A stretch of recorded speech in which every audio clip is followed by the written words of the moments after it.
श्रीमद् भगवद गीता 12वां अध्याय भक्ति योग। मेरे भक्त अनन्य जो निष्दिन मम दास, जो आश्रित मेरे सदा, मेरी जिनको आस। मुझे स्मरण करते सदा, जो मेरे कहलाए, मुझ ईश्वर को छोड़कर और कहीं ना जाए। उनकी नैया को सदा करूं मित्र मैं पार, जिनको है संसार में मेरा ही आधार। योग क्षेम उनको सदा देता हूँ मैं मीत, उनकी ही संसार में बेजर होती जी।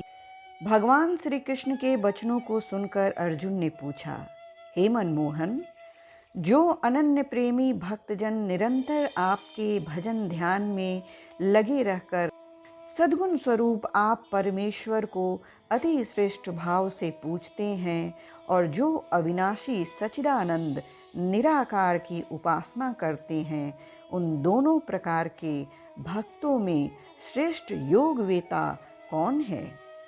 इस पर भगवान श्री कृष्ण बोले, हे कुंती नंदन अर्जुन, जो भक्तजन अपने मन को मुझ में एकाग्र करके निरंतर मेरे भजन ध्यान में लगे रहते हैं और अतिशय श्रेष्ठ सदा से युक्त मुझ सगुण स्वरूप परमेश्वर को भजते हैं, वे मेरे लिए योगियों में भी अति उत्तम योगी है।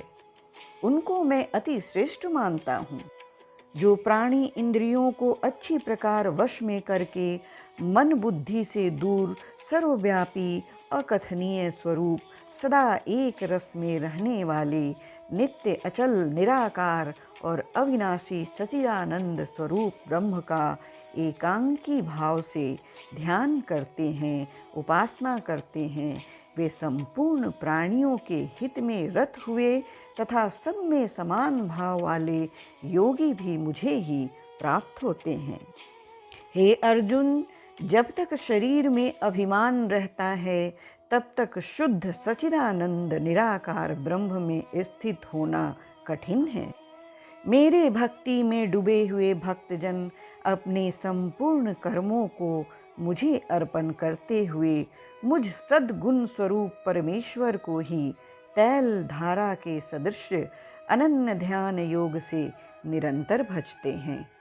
हे अर्जुन, मुझ में चित्त लगाने वाले प्रेमी भक्तों का मैं शीघ्र ही मृत्यु रूप संसार समुद्र से उद्धार करने वाला हूँ। इसलिए हे अर्जुन, तू भी अपने चित्त को मेरे प्रति स्थिर कर, इससे तू मुझको प्राप्त होगा। इसमें किसी भी प्रकार की शंका नहीं है। यदि अपने मन को मुझ में स्थिर करने में तू स्वयं को असमर्थ समझता है, तो अभ्यास योग के माध्यम से मुझे प्राप्त करने की चेष्टा कर। यदि अभ्यास योग का भी साधन ना कर सके, तो यज्ञ जप दान आदि शुभ कर्मों के द्वारा मुझको समर्पित हो जा। इस प्रकार तुझे मेरी प्राप्ति होगी। हे पार्थ, यदि तू कर्म करने में भी अपने आप को असमर्थ समझे, तो जितने भी शुभ कर्म करे, उनके फल की कामना न करते हुए भी मुझे समर्पित कर दे। मेरी महिमा का श्रवण और शास्त्रों का अध्ययन करने से मुझ परमात्मा का जो ज्ञान प्राप्त होता है, वही परोक्ष ज्ञान है। मेरे स्वरूप का ध्यान अथवा परोक्ष ज्ञान से अधिक श्रेष्ठ है, और ध्यान करने से भी अधिक श्रेष्ठ है निष्काम कर्म करना। निष्काम कर्म करने से मन में आनंद की प्राप्ति होती है। निष्काम कर्म सर्वश्रेष्ठ कहा गया है। भगवान के निमित्त कर्म करने से मन में प्रीति और श्रद्धा भाव जागृत होते हैं, जिससे निरंतर भगवान का मनन होता रहता है। इसलिए निष्काम कर्म ध्यान से भी अधिक श्रेष्ठ होता है। हे अर्जुन, जिसमें द्वेष भाव नहीं है, जो स्वार्थ रहित दयावान, मोह रहित, सुख दुख में भी सम, क्षमा भाव से भी युक्त, योग में नील, लाभ हानि से भय रहित, मन और इंद्रियों को वश में करने वाला तथा दृढ़ निश्चित मन एवं बुद्धि वाला होता है, ऐसा ही भक्त मुझे सबसे अधिक प्रिय है। जो किसी को पीड़ा ना पहुंचाता हो, स्वयं भी किसी द्वारा पीड़ित ना हो, और वह जो प्रसन्नता, द्वेष, भय और उद्वेग आदि से विचलित ना हो, वही मेरा सच्चा भक्त है और वही मुझे सर्वाधिक प्रिय है।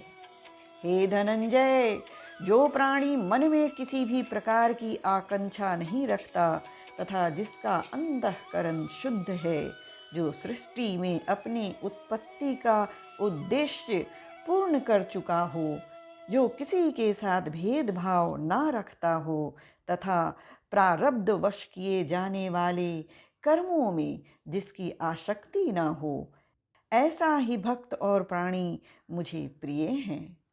हर्ष, द्वेष, शोक, कामना रहित, शुभाशुभ कर्म फल का त्यागी, मित्र शत्रु मान अपमान में समबुद्धि रखने वाला, शीतोष्ण दुख सुख में भी एक समान रहने वाला, सांसारिक प्रपंचों से सदा दूर रहने वाला, नित्य वासुदेव के ध्यान में मग्न रहने वाला, मोह रहित और हर स्थिति को सुखमय समझने वाला प्राणी ही मुझे प्रिय है। हे अर्जुन, जो मेरे परायण हुए और मुझ में परम आश्रय, परम गति, सबका आत्मरूप, सबसे अलग और परम पूज्य समझकर मन और आत्मा को शुद्ध किए हुए मेरी प्राप्ति के लिए तत्पर, श्रद्धा युक्त प्राणी और धर्म में अमृत का निष्काम भाव से सेवन करने वाले भक्त ही मेरे परम भक्त हैं। इस तरह भगवद गीता का ये 12वां अध्याय समाप्त हुआ। जय श्री कृष्ण।